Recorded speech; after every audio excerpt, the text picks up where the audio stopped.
Maaari mo bang sabihin ang iyong pangalan, trabaho, at iba pang detalye na may kinalaman sa kasong dinidinig ngayon laban sa mga akusado?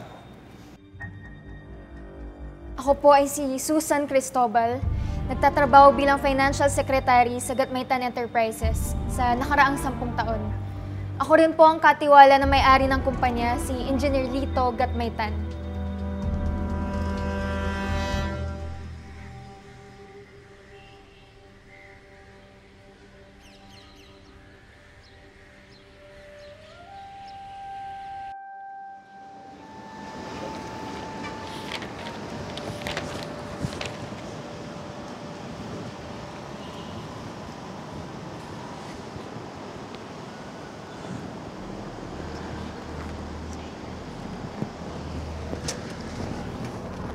Magandang umaga, sir.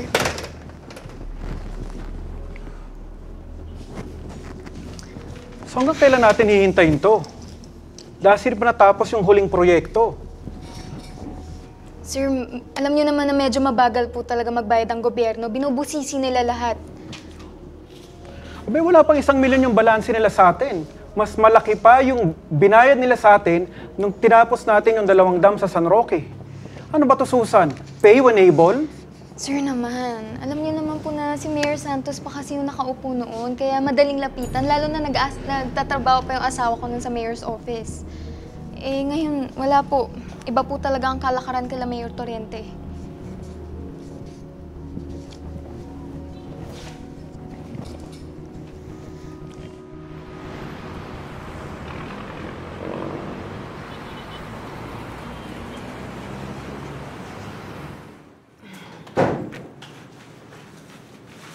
Mayor, may pipirmahan pa po pala kayo dito. Medyo matagal na to ah. Baka pwede natin yung isara. Last year pa to eh. Oo nga eh, kaya nga ako kinukulit nung security dyan sa harap eh. Pinsan daw nung nanay niya yung nakikiusap. Si Ventura, yung kinasal last year. Eh, buntis na nga, Mayor.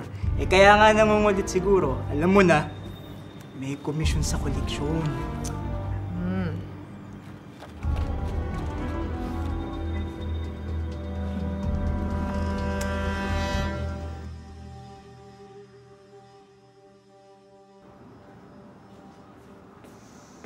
Neil, baka naman pwede mong matulungan ang opisina namin maningil sa munisipyo. Kasi yung naiwan na payment ni Mayor Santos, dapat para yun sa proyekto namin sa San Roque. Tapos ito naman si Boss Lito, pinipressure ako kasi nga dapat last year pa nabayaran yon. Eh wala, inabot na ng eleksyon. So ayun, syempre, kapag inabot ng eleksyon, stop processing lahat ng payables. I really don't know what to do. Andun pa kay Mayor Torrente lahat ng papeles namin nakahold. Tingnan mo, natotorente ka na naman sa Torrente na yan. Alam mo, gusto man kitang tulungan pero hindi ko magawa. Di kasi kami magkapartido ni Mayor Minda. Siguradong hihingi yun sa akin ng kapalit. Kaya, eto, hindi ko kasi sinuportahan yung pagtatayo ng subdivision dun sa San Felipe. Kaya, kapag humingi ako sa kanya, hihingi yun ng kapalit sa akin ng makakasira ng aking track record. Pero Neil, hindi ko na rin kasi alam kung sino pang lalapitan ko. Pati nga si Vic, kinausap ko na eh. Sana makatulong kasi na-promote na siya bilang security officer ni Mayor Minda. Nako, mag-ingat-ingat ka dyan sa bayaw mo sa pinsan, ha? Wala ba siyang kaibigan dun sa loob? Si Densyo. Pero yun talaga kasi yung nakakaalam sa kalakaran dun. Ayun naman pala. Hindi pwede. Laging humihingi lang lagay yun eh. Ang daming dinadahilan. Alam mo, yun ang mahirap sa atin eh. Maglalakad lang naman ng mga papeles, pero kailangan pa ng suhol. Ay nako Neil, ganyan na talaga noon pa. Bago pa tayo magkakilala, ito na yung kinagisnan ko sa munisipyo. Yung SOP. Alam mo, kaya nga nung nanalo ko sa eleksyon, sobrang laking pasasalamat ko sa Diyos. Nagkaroon ako ng pag-asa. At hindi kailangan mawalan ng pag-asa kung ang tamang gawain ang paiiralin. Pero hanggat nandun ngayon Densyong yun, hindi lalakad yung mga papeles namin sa Mayor's office. Hal, may araw din ng mga taong ganyan, ha? Kaya mo yan. Tumagal ka sa Gatmaytan Enterprises dahil sa abilidad mo. You can do it, okay?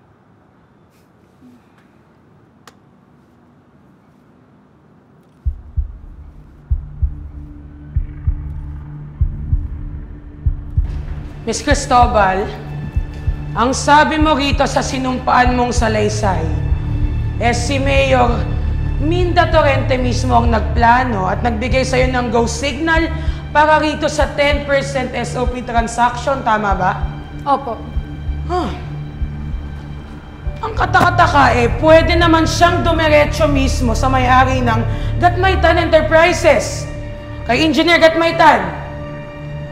Miss Cristobal, meron ka bang special power of attorney para magkaroon ng otoridad na singilin ang balanse ng bayad sa kumpanya ninyo? Wala po. Pero hindi lang yung 10% ang unang inutos ni Mayor Torrente na ibigay namin sa kanya. Meron pa pong nauna.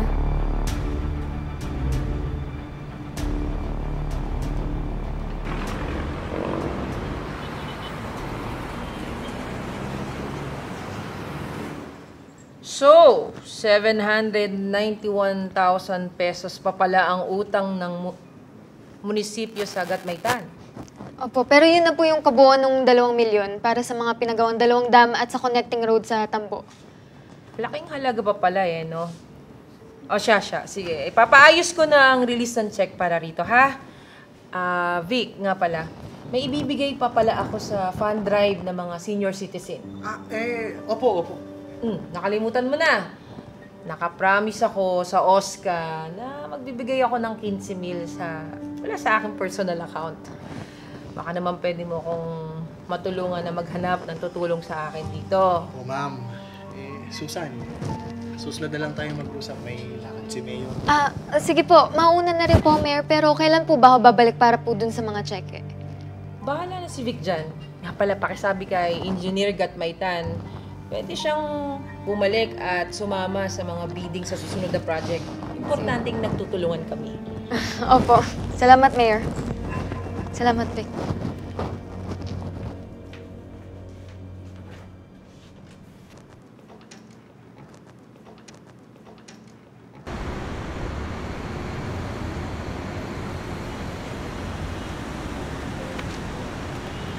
Sir! Magandang gabi po, sir. Si Mayor, Ay, baka tulog na po, sir. Pero andyan po si Mr. Torrente, sir. pakisabi nandito ako. May ibibigay lang ako kay Mayor. Sige, sir.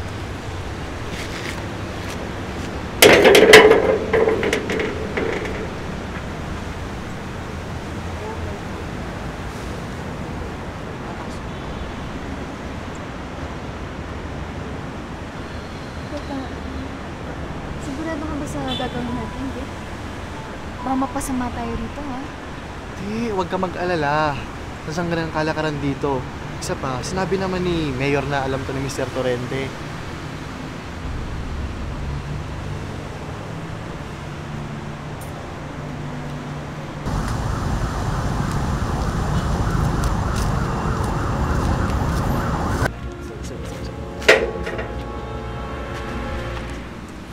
Good evening, sir. May bibigay lang po si Miss Cristobal kay Mayor. Tulog na siya Medyo napagod kanina sa biyahe nyo. Sa'yo lang namin bibigay, sir. Si Susan po ng Gatmaytan Enterprises. Good evening, sir. Ako nga po pala si Susan. Ito nga po yung donation ni Engineer Gatmaytan para po sa OSCA Fund Drive. Ganun ba? Opo. Papaabot na lang po namin. Sige. Salamat. Makararating ito. Thank you, sir. Tuloy na kami, sir.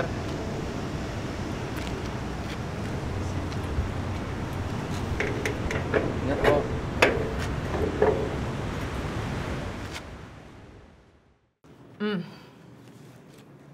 Ito. 3,000. Ikaw na magbigay kay Densyo, ha? Alam mo naman yon, very sensitive yon. Thank you, ma'am. Baka naman sa inuman ng diretso niyan. Hindi, ma'am. Malapit ng mga anak si Commander. Nag-iipon-ipon pang gastos. Baka masasaryan eh. Basta ikaw na kumausap kay Susan. Asawa naman ata ng pinsan mo yon. Tungkol saan, Mayor? Abay, napakalaki ng koleksyon niya para sa boss niya. 791,000 pesos. Dapat may 10% tayo doon. Balita ko, magta-travel ka pa Australia. This is your chance. Pag nakakolekta naman tayo dito, hindi mo na problemahin yung gagastusin mo sa misis mo. Pwede pang masisaryan. May pambinyag ka pa. Kung totoo ang sinasabi mo na hindi ka kasabwat sa transaksyon, bakit cheque mo ang ginamit? Hindi ba to katakataka, Miss Cristobal? Objection, Your Honor. The question is leading. Your Honor, the court should hear it. Overruled. The court will allow it. The witness may answer it.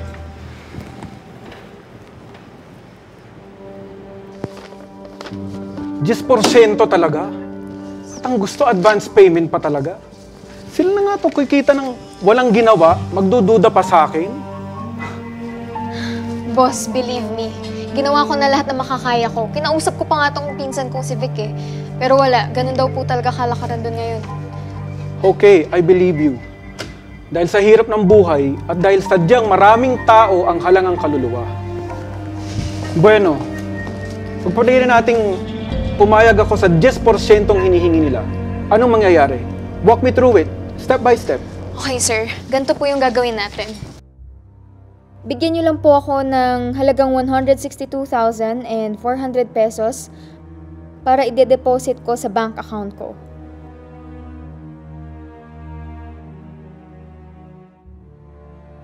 Tapos gagawa po ako ng cheque, pay to cash po yung cheque na ibibigay ko naman kay Victor para ibibigay naman niya kay Mayor.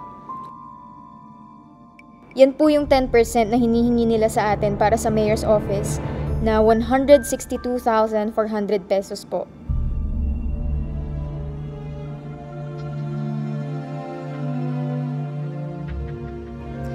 Pag na-encash na ni Victor yung cheque na ibinigay ko,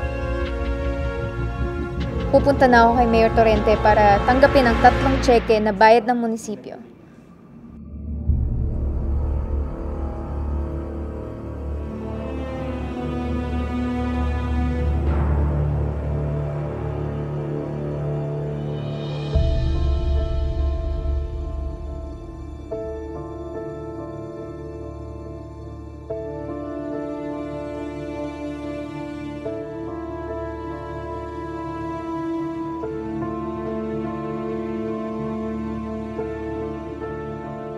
May iba bang nakakaalam nito maliban sa ating dalawa?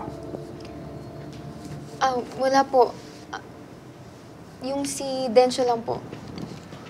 Alam ba to ng asawa mo, si Neil?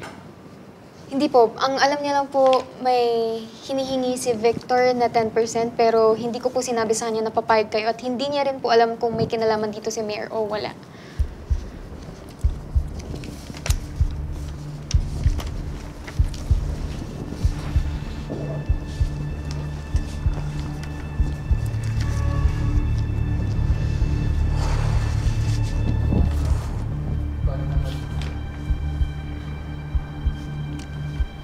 Kung ano man ang maging resulta nito, Susan, ayokong maiskandalo ang kumpanya. This will be your responsibility alone.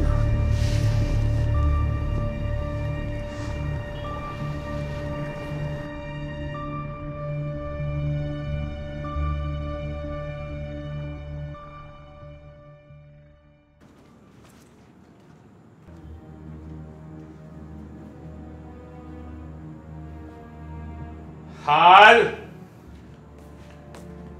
Nagbigay kayo ng 10% sa munisipyo para lang makolekta ang bayad sa inyo. Bakit kayo pumayag? Hindi ako. Si Mr. Gatmaytan.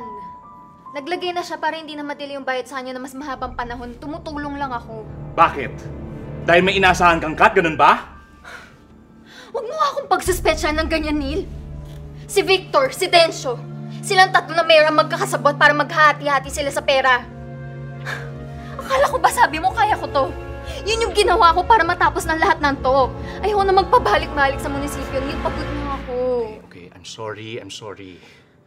Look, I just said all of those things because I know that you could be sued for bribery. Dahil pangalan mo yung nasa cheque na binigay mo kay Victor. Pero pera pa rin yun ni Mr. Gatmaytan. Pinagamit niya lang yung cheque ko kasi ayaw niya raw madamit sa anumang gulo.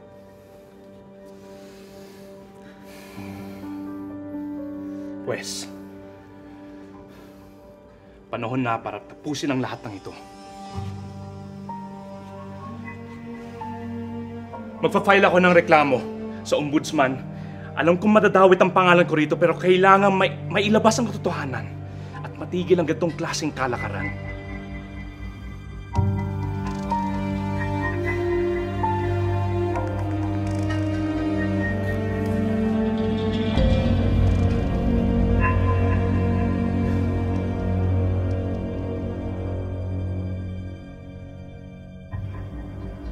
I now ask the clerk of court to read the decision.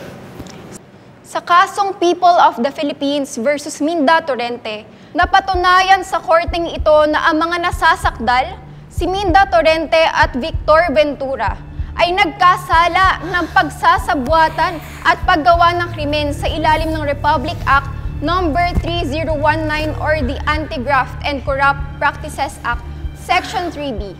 Bilang mga opisyal ng bayan na lumabag sa panukala ng batas na nagbabawal na humiling o tumanggap ng regalo, pakinabang o porsyento para sa sariling biyaya, kaugnay ng anumang kontrata sa pagitan ng gobyerno at anumang partido. Dahil sa sila ay kusang sumuko sa otoridad, sila ay kapwa hinatulan ng pagkakakulong ng hindi kukulang sa 6 na taon at 1 buwan. At hindi lalagpas ng 9 na taon at magbayad ng lahat ng danyos na kaakibat ng kanilang nagawang krimen. Court adjourned. Hindi pa tapos ang laban. Sinungaling yung babaeng yan! Bakit ako nakikipag din dyan? Sinisira niya ng pangalan ko. Aapila tayo sa korte. Aapila tayo sa korte. Yung asawa niyan, asawa ng konsihal, na natatakbo sa pagka-mayor sa susunod na eleksyon. Aapila kami sa Korte Suprema. May attorney! Para mapatunayan yung babae na yan ang may matagal ng interes para sa komisyon na matatanggap niya sa mga gatbaytan.